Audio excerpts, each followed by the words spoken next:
Assalamualaikum warahmatullahi ta'ala wabarakatuh. Alhamdulillahi rabbil alamin. Wassalatu wassalamu ala asrafil anbiya'i wa mursalin wa ala alihi wa sahbihi ajma'in. Allahumma rabbi israli sadri wa yassir li amri wa hlul 'uqdatam min lisani yafqahu qawli. Subhanaka la ilma lana illa ma 'allamtana innaka antal alimul hakim. Amma ba'd. Para sahabat-sahabat pemirsa yang dimanapun Anda berada,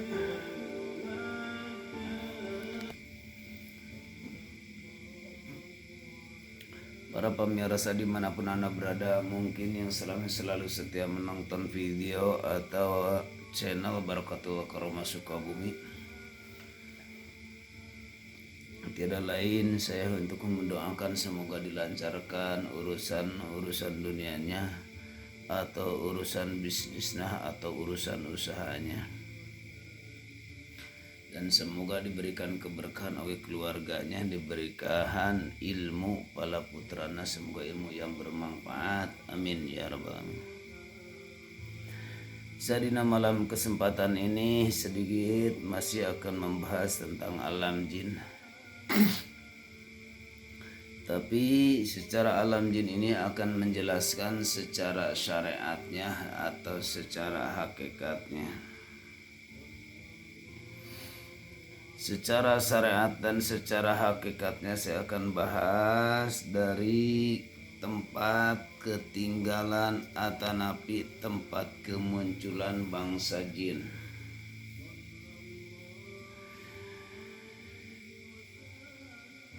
Karena bangsa jin itu adalah tempat-tempat tinggalnya, kita harus dijelasin secara syariat dan secara hakikat. Bahkan sampai ke manusia ini bermasyarakat atau di kalangan masyarakat baru yang mengenal tentang masalah jin itu baru mengenal secara syariat aja.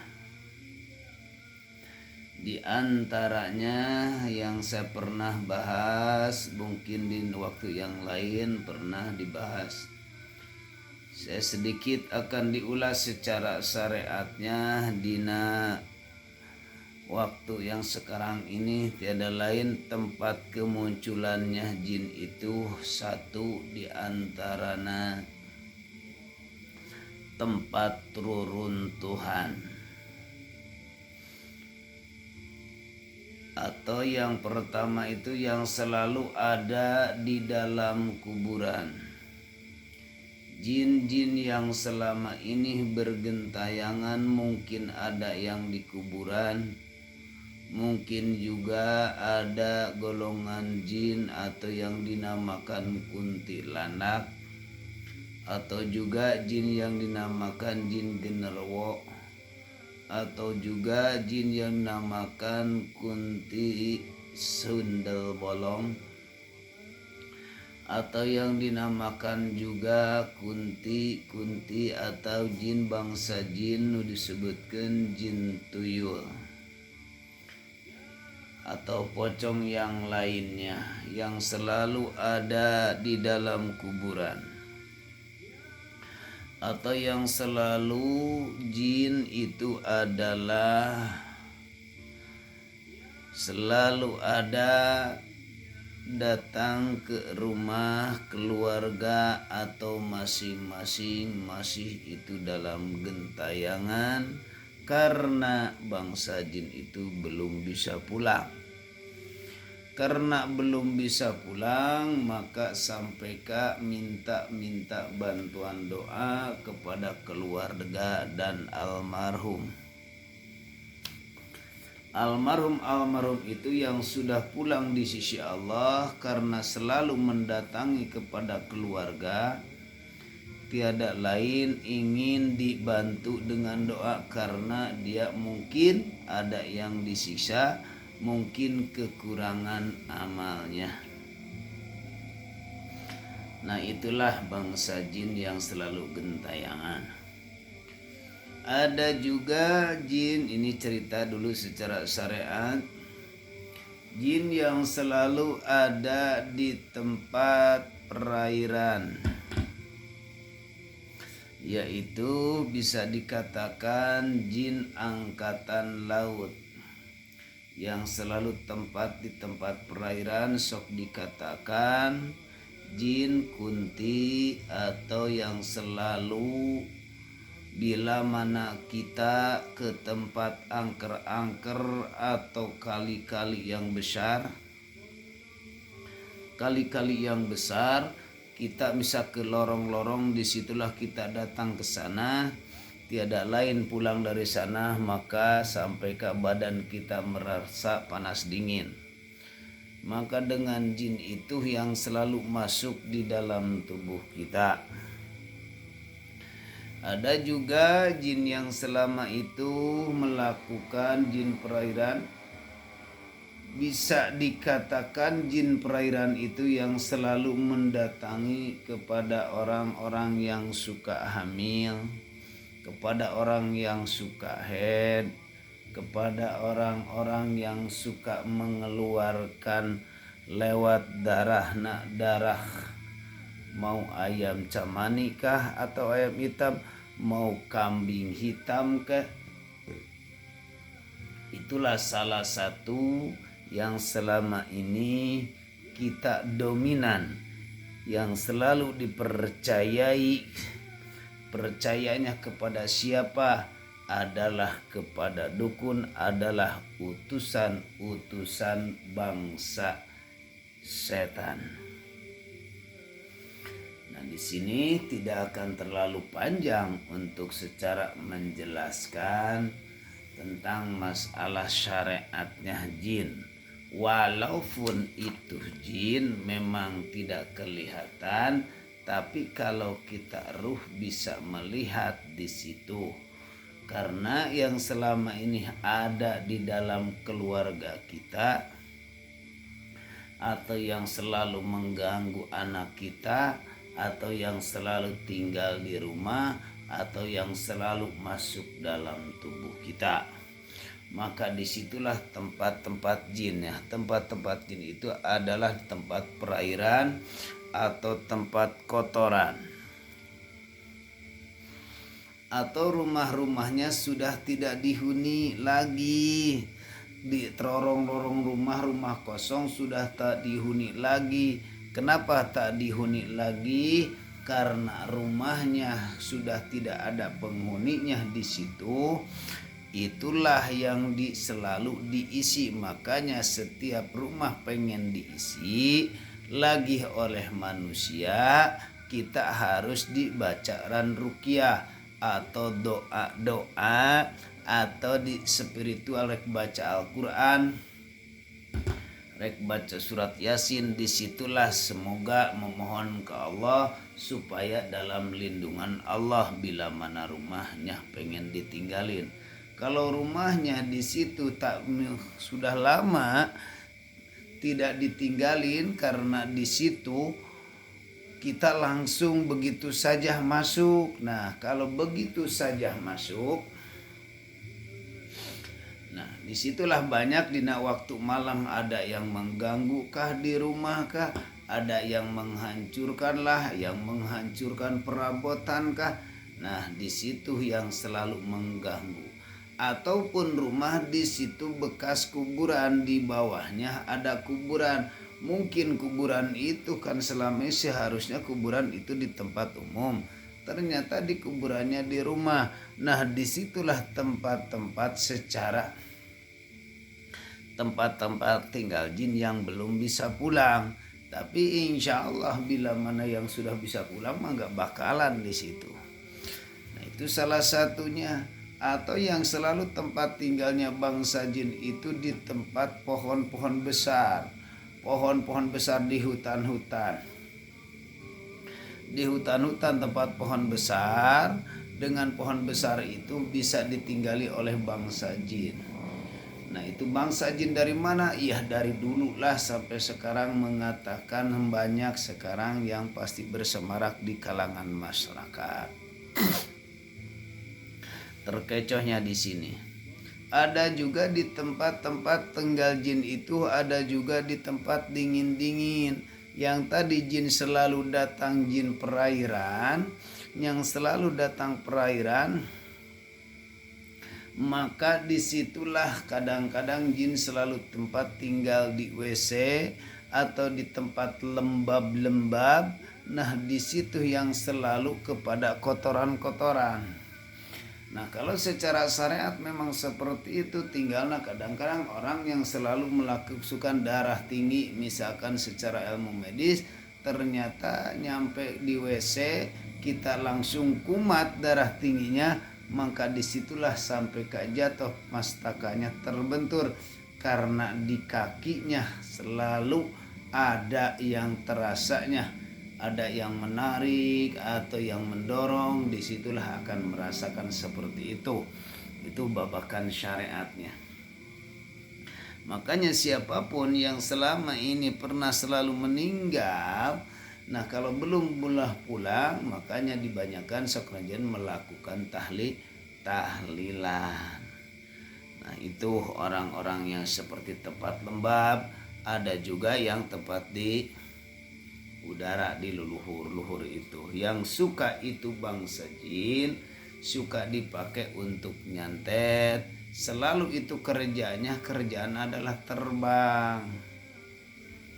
Bila mana jin kerjanya terbang selalu, nah itu yang selalu diutus oleh siapa itu bangsa jin, oleh yang selalu bersekutu dunungannya adalah itu dukun atau tukang santet atau bisa dikatakan pelet. Nah itu yang jin selalu terbangan, selalu datang lewat apa? Lewat udara, mengikuti aliran udara. Itulah bangsa jin yang selalu ada di atas. Nah ini kita sedikit mau dibahas tentang masalah ayeuna yang secara syariatnya itulah karu sementara, karena ada yang di channel yang lain tuh waktu yang lain sudah bahas di situ tentang masalah kemunculan. Kalau dibahas itu kan lebih panjang sebenarnya. Nah ini supaya sedikit mengetahui tentang masalah hakikatnya jin itu. Tentang masalah hakikatnya jin, tiada lain itu hanya hakikat itu kan tiada Allah. Karena di dalam tubuh manusia ini tadi katanya jin yang selalu melakukan dari ada di tempat kuburan atau di rumah-rumah kosong. Nah begini cerita dari babakan hakikat tentang masalah jin ketika ada secara syariat di kuburan atau di rumah-rumah sudah tidak ada penghuni. Kita tanya ke dalam diri kita, berarti bukan ngontrol di luar sekarang, ngontrolnya yang ada di dalam tubuh kita ini. Nah ketika kita merasa di dalam kuburan ini, rasa ruh kita berbicara rohani. Kalau berbicara rohani itu apakah ruhnya meninggal atau bukan? Nah saya bahas. Kalau kita selalu di dalam ruh kita, ruhnya ada di dalam penjaranya hawa nafsu, penjara hawa nafsu. Karena di situ mungkin dari golongan ruhaniyahnya belum mengenal kepada Allah, baru mengenal kepada hasilnya nafsu, maka disitulah aina ruh kita ini dalam penjara hawa nafsu, tak bisa kemana-mana. Seandainya ruh kita bisa kemana-mana pun terus dibimbing dengan dorongan hawa nafsu. Nah itu bangsa jin ikut menjadi penambah atau pembantunya hawa nafsu. Kalau kita mati dengan kesadaran, dengan selalu cuma dalam penjara hawa nafsu, nah itu kesana kemari segala apapun gak bakalan bisa cuma ukur logika doang nu bisa, tapi ruhnya masih tidak tahu karena masih terhijab dengan kemolekannya dunia, dengan keindahannya dunia. Nah di situ dengan keindahannya dunia maka ruh itu tak bisa apa-apa. Nah di situ makanya dari bangsa jin itu tempat tinggalnya di dalam tubuh kita. Bila mana tubuh kitanya atau ruh kitanya mati dengan kesadaran, kuburannya adalah ini, badan ini yang diciptakan oleh Allah dari tanah, yang dikuburnya ruh mati kesadarannya. Nah kalau mati kesadarannya, disitulah berkeliaran bangsa-bangsa jin atau bangsa setan. Itulah berkeliaran. Nah itu kuburannya. Bagaimana tentang suka tinggal di reruntuhan? Nah kalau reruntuhan tiada lain, kalau sudah kehancurannya, misalkan kan ini badan kita sudah, kalau secara tadi kehancuran di tempat penghuni, seharusnya penghuni ruh ini badan ini, penghuni ruh ini badan. Kalau badannya sudah hancur, nah badannya sudah hancur, sudah tidak ada. Nah di situ apakah jadi penghuni atau enggak ruh ini? Nah kalau belum bisa pulang, itulah jadi penghuni. Jadi penghuni kehancurannya. Makanya kalau jin-jin yang selalu ada di rumah-rumah itu atau di rumah kosong itu, yang selalu dulunya penghuni rumah itu. Makanya kadang dikatakan sok arwah-arwah itu. Makanya kita melakukan sholat kesana kemari gampang banget dibawa-bawanya. Nah itulah ketika kita reruntuhannya badannya karena sudah hancur, disitulah penghuninya badannya hancur, disitulah jin. Penghuninya mana? Inilah jiwa kita, inilah tubuh kita yang selama ini di dunia kesana kemari keinginan hawa nafsu, makanya berkeliaran. Itu diantara. Ada juga tadi mengatakan dari bangsa jin itu tempat tinggalnya di tempat lorong-lorong atau tempat lembab. Apa tempat lembab-lembab dalam tubuh kita? Lembab-lembab dalam tubuh kita tiada lain, inilah tempat WC jin perairan yang selalu inna syaitana yazri fid dami, senyana setan itu berjalan di dalam darah. Nah itu mengalir ke sana kemari, ke sana sampai ke dari ujung rambut sampai ke ujung kaki, kan semuanya ada darah, semuanya ada rasa. Nah itu disambungkan oleh rasanya. Nah di situ ketika kitanya tak bisa mendekatkan diri kepada Allah dengan dorongan hawa nafsu aja, nah itu bisa tersumbat di situ, bisa menjadikan malapetaka penyakit di situ karena aliran darahnya terlalu diikuti. Makanya di lain kali saya pernah melakukan meruqyah yang orang yang sudah sombong atau orang yang selalu sombong dengan harta atau sombong dengan tahta atau sombong dengan wanita. Maka disitulah kemunculan darah tinggi. Secara dohirna, secara ilmu medisnya, darah tinggi itu adalah penyakit dari kesombongan. Kalau secara hakikat itu adalah yang selalu mengaku dengan kesombongan itu, maka muncullah penyakit jadi stroke. Tamata koy para siapapun yang selalu merasa penyakitnya, merasa ayana darah tinggi secara ilmu medis atau misalkan asam urat, nah kalau di sisi Allah secara hakikat itu adalah penyakit kesombongan, karena bangsa-bangsa jin terus mengikuti supaya manusia selalu bisa sombong dengan tahta, bisa sombong dengan harta, bisa sombong dengan keilmuan. Disitulah kerja itu bangsa-bangsa jin itu. Maka dengan kerjanya itu bangsa jin itu sampai ke manusia menjadi penyakit. Nah, kalau bisa dikatakan tadi tempat lembab-lembab. Kalau tempat lembab-lembab itu adalah tempat kotoran-kotoran. Karena sapalina ulama telah menjelaskan makanan dari makanan bangsa jin itu tiada lain bangsa kotoran-kotoran yang dari makanan yang tidak halal atau yang makanan tidak baca doa-doa. Maka menganjurkan Rasulullah ketika kita melakukan makan harus baca doa. Nah, disitulah maka menjadi susah untuk kenyang perutnya, jadi diambillah keberkahannya. Makanya setiap orang yang selalu mempunyai penyakit di dalam tubuh yang selalu lembab, biasanya kalau secara ilmu medis itu adalah penyakit yang dikatakan lambung. Nah, penyakit lambung itu bangsa jin cicingnya di tempat lembab dan kotoran-kotoran. Ketika manusianya teledor atau ceroboh yang selalu dimakan, nah itu tempat tinggal. Makanya kalau jin kalau sudah masuk di dalam kata lambung, istilah asam lambung itu sangat-sangat sakit, sesak napas dan dibikin kaget. Maka wahai para bapak, para siapapun, para saudara yang selalu mendengar nih cerita secara hakikat jin yang selalu ada di tempat pelahiran atau yang selalu ada di WC, yang sebenarnya mah adalah di dalam tubuh kita ini yang menjadi penyakit ada dalam kotoran kita.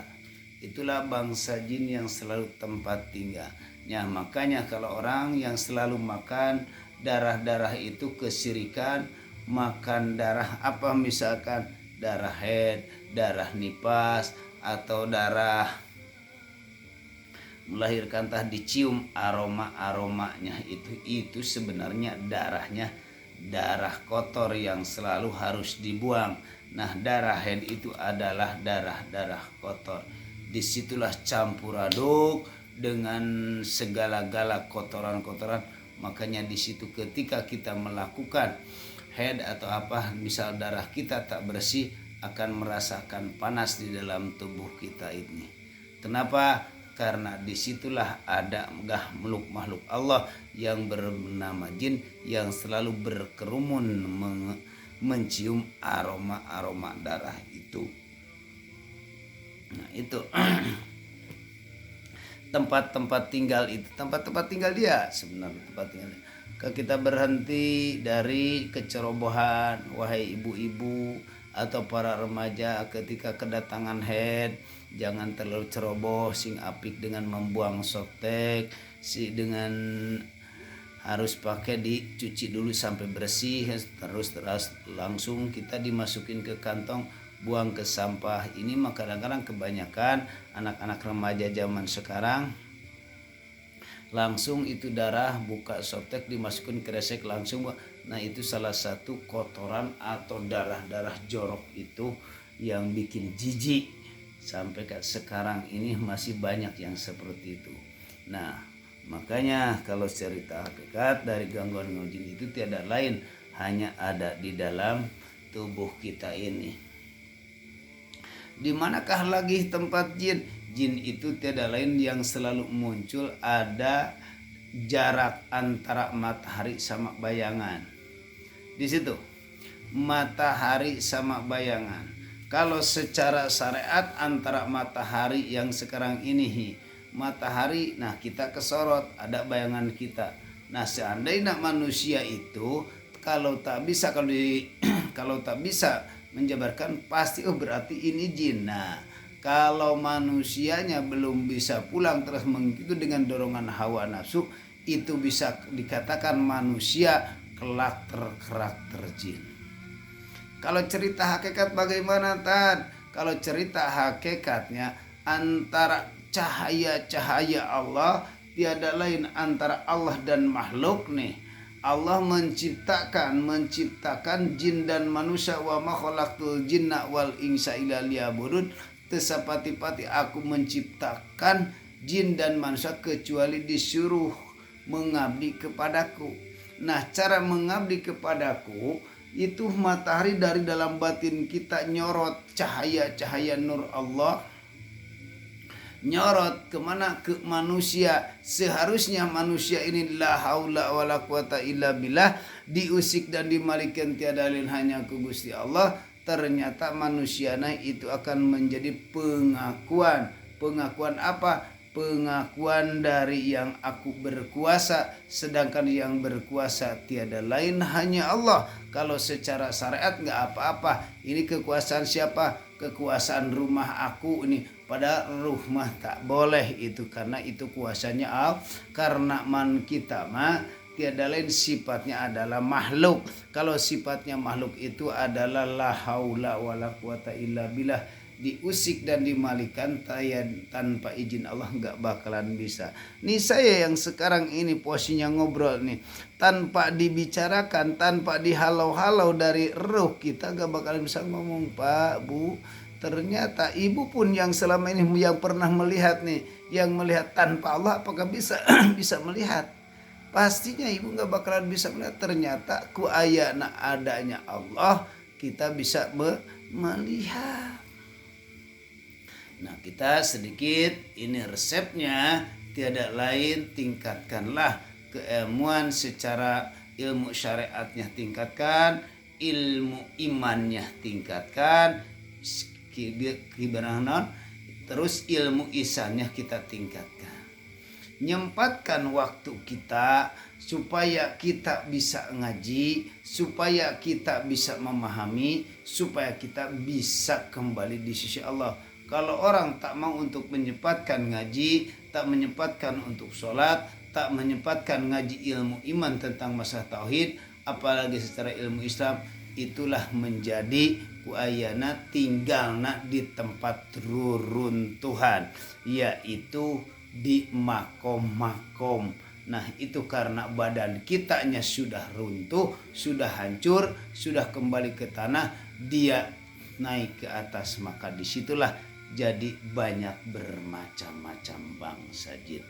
Itu sementara mungkin di malam ini saya akan menjelaskan tentang masalah syariat dan hakikatnya, keberadaannya bangsa jin. Sebenarnya jin itu disuruh melakukan ibadah, ternyata yang selalu mendorong dengan hawa nafsu. Karena Allah menciptakan jin dan manusia seharusnya melakukan ibadah, ternyata banyak juga yang jin kafir yang selalu mendorong ke kita, ke manusia, supaya terjerumus ke dalam kesesatan, atau terjerumus ke dunia pemaksiatan, atau terjerumus ke dunia keawaman. Masih lama ketika kita tinggal di tempat awam, berarti umur kita berjalan dengan waktu. Mungkin umur kita tidak berapa lama lagi, mungkin 1 tahun atau 2 tahun atau 3 tahun. Nah, di sini tidak akan mengetahui apakah maut husnul khotimah atau su'ul khotimah.